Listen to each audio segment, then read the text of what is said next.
right, we're back. WYB 103.9 FM. This is your host, Kim Wade, and coming to you live.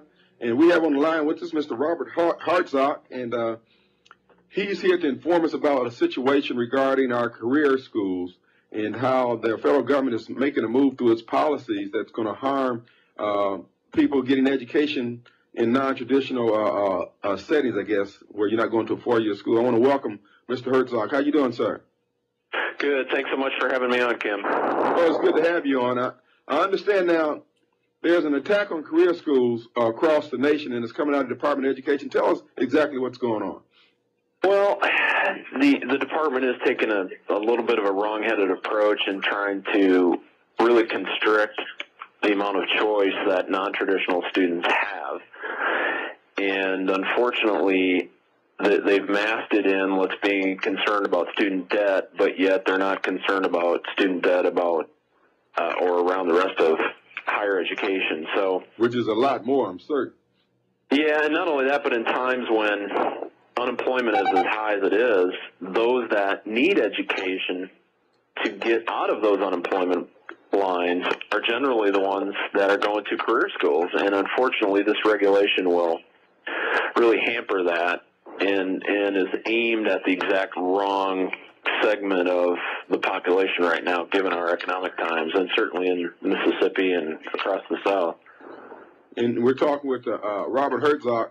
There is a proposal being pushed by the Department of Education that's going to limit the educational opportunities for people. For instance, if you've been laid off and you've been with a company 10, 15 years and you're still relatively young, too young to retire, and you know, you're not fresh out of high school anymore, this is where these schools here where a lot of these people end up going to restart their career. Is that correct? That's exactly correct, because we're not set up to have dormitories and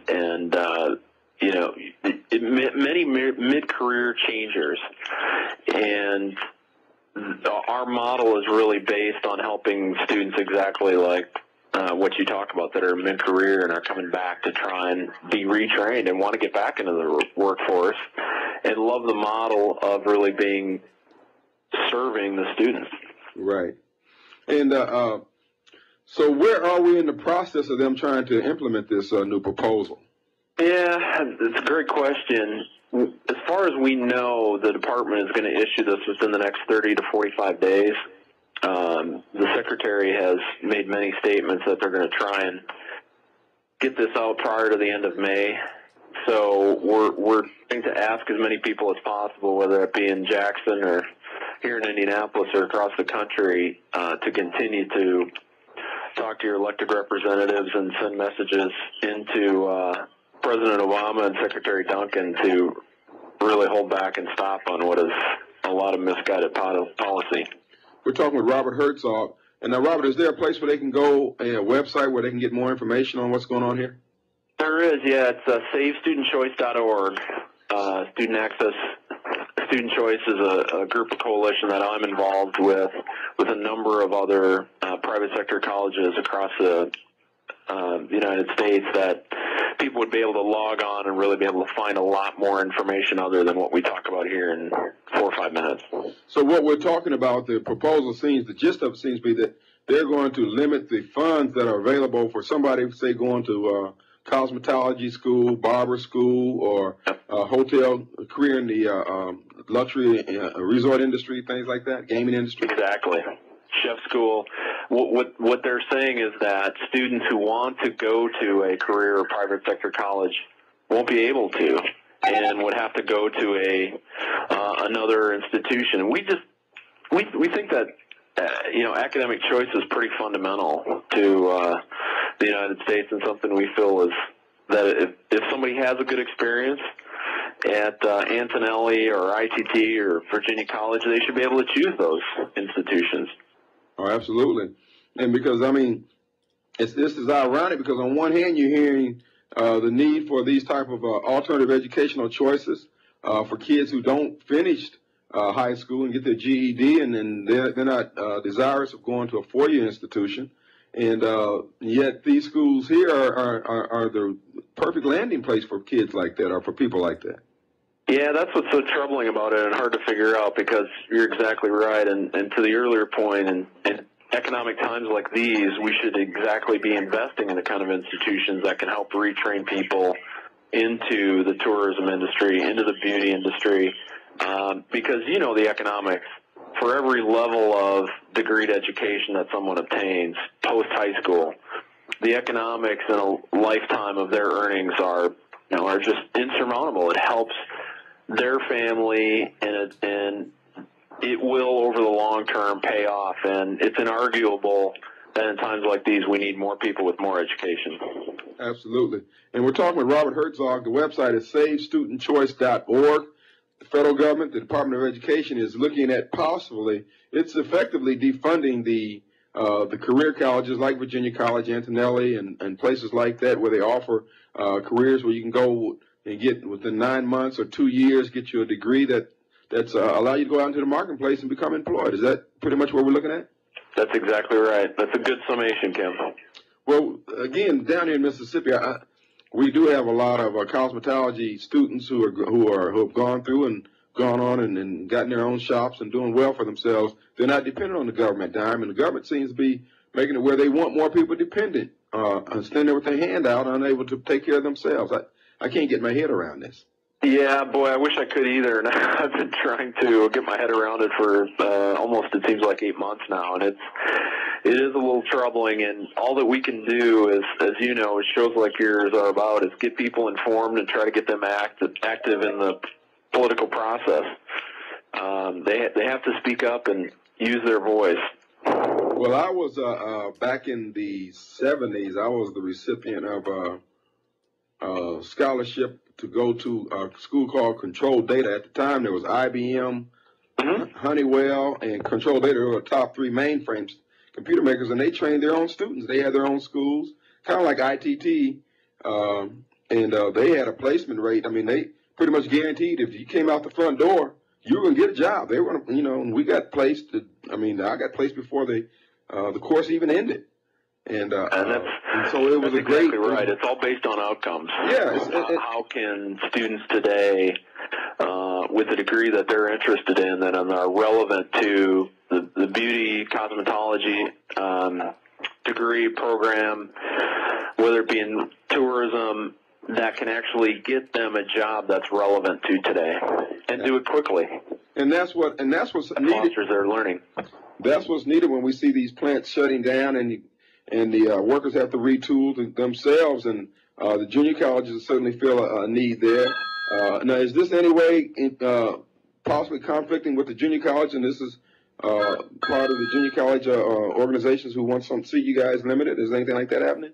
Well, I think there's a lot of competitive landscape in higher education these days. Right. But in states like Mississippi and states like Indiana, where I am, there's such a need that whether someone goes to a private sector college or a community junior college, there's enough spots to get those people to a job that they want. Right. What we're talking about is, why should we constrict a student's choice that says, no, you can't go to college A, B, or C? That just seems rather un-American. I got you. And again, we're talking with Robert Herzog. The website is SaveStudentChoice.org.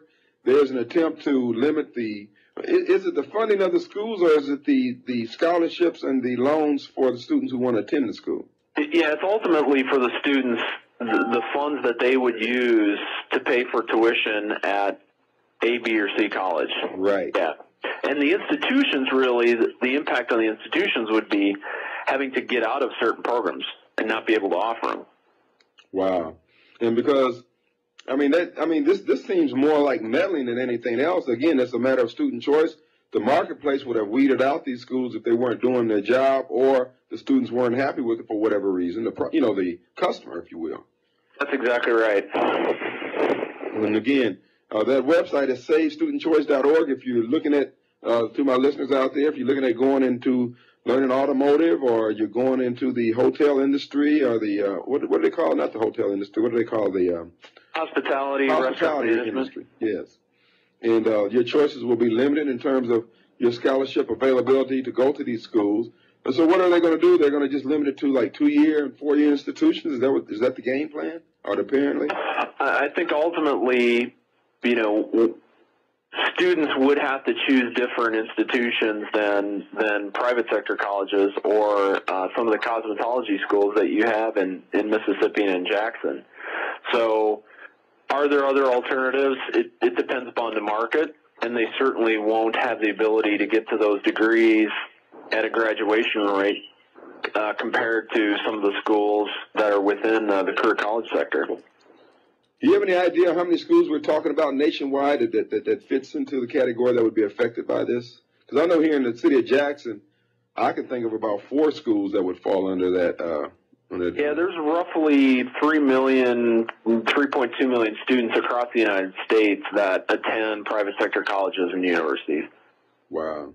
Yeah, it's significant. Well, one of the things I would imagine that is because these schools are in many cases private enterprises, that the cost doesn't, are we seeing the same cost inflation, tuition inflation that we see in some of the other institutions, the state public and state supported institutions?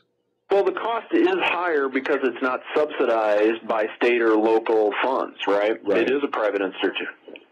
Okay. Sorry, institution. The rate of increase is not as great as some of the public institutions. Right. But what you find in times like this, where state budgets are so strapped, is that private institutions have the ability to apply capital, to open classrooms, to fill programs that businesses and industries need to grow. I got you. And again, we're talking with Robert Herzog, and the website is savestudentchoice.org. If you are a student, parent of a student, teacher, or anyone who's involved in the non-traditional educational opportunities, you need to be concerned about that. You need to contact your legislator. Essentially what they're saying is that the choice the student would have in terms of where they would spend their tuition dollar, which makes no sense at all because the student, this is not a gift. This is something they're paying back, correct? Correct. In most cases, yeah. There are some grants, the Pell Grant, which is part of it, but yes, there are certainly loans that are associated with it as well. Well, to our conservative listeners out there, this is another example of what we've been saying. That is, the government is trying to slot people into their own little trails, and to the detriment of the student or to the detriment of the taxpayer. The taxpayer wants to go to the cosmetology school to learn barbering or hair, working with the ladies, and they're saying that no, you can't do it unless you go to for instance, I've taken a real estate course over the years. And they're saying that I would have to go to a 6-month program when I could get that same training somewhere in 6 to 12 weeks, as opposed to having to take a full semester and maybe 2 or 3 semesters. And this is how it's going to affect us. Tim, should you have the ability to choose where you want to go to do that? Absolutely. Yeah. Yeah. This is wild. And when I got the information on this, I couldn't believe that this is what's actually happening. That the government has this much time on its hand to worry about things like this. There seems just to be a plan that they want people to basically, it's kind of like over in China. They want so many street sweepers. They want so many bricklayers and that kind of thing like that, as opposed to letting the marketplace dictate how many people we'll have in that industry. Again, we're talking with Robert Herzog. The website is savestudentchoice.org. What we're going to do is take a quick break, and then we'll be